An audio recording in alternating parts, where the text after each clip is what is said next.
எனக்கு தூக்கமே வரல. தூக்கமே வர மாட்டேங்குது. நல்லா கொரட்டை விட்டீங்களா ஐயா நேத்து? இல்ல, தூங்கலான்னு தான் போய் படுத்தேன். எனக்கு தூக்கம் வரல. ஆனா தூக்கம் வந்துச்சு. நான் தூங்கினேன். அப்போ கனவுல எங்க அம்மா வந்தாங்க.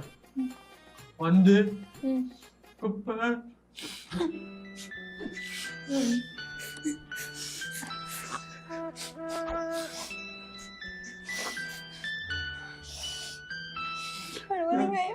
கத்துக்கணும்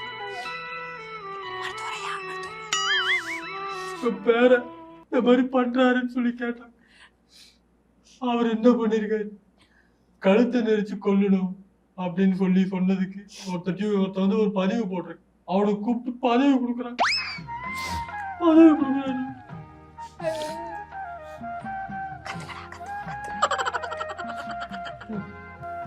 அதே மாதிரி அவர் கேட்டாங்க, உங்க பையனை எப்படி வளர்த்துருக்கீங்கன்னு. நான் தான் தப்பா வளர்த்துட்டேன்.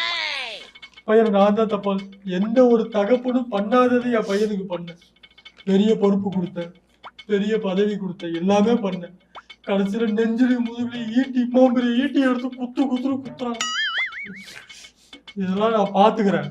நீங்க என் கூட மட்டும் இருங்க, நான் பாத்துக்கிறேன். இதுக்கெல்லாம் கண்டிப்பா ஏதாவது நடக்கும்.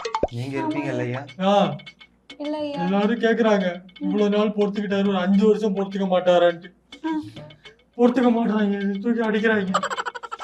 இல்லையா, இப்போ நீங்க வந்து அவர் போயிட்டாருன்னா, உங்க பையன் போயிட்டாருன்னா வேற யாராவது நல்ல விசுவாசியா பார்த்து பதவி கொடுத்தா அடுத்த பொறுப்பு கொடுக்கலாம்ல. ஆனா உங்க பொண்ணு பேரனுக்கு தான் கொடுக்குறீங்க. அது தெரியாம முட்டா பசங்க இவங்க கத்திட்டு இருக்காங்க. கடைசி வரைக்கும் கத்திட்டு தான் இருக்கணும். நம்ம அது வரைக்கும் அரசியல் பண்ணிக்கலாம். அது பண்ண முடியாது. அப்படி பண்ணா கட்சி நம்மள விட்டு போயிடும். என் பெத்த பிள்ளைக்கே கட்சியை கொடுக்க கூடாதுன்னு தான் நான் போராடிக்கிட்டு இருக்கேன். அப்படியாப்பட்ட நான் எப்படி நான் இவங்களை கொடுப்பேன்? கொடுக்க மாட்டேன். நன்றி.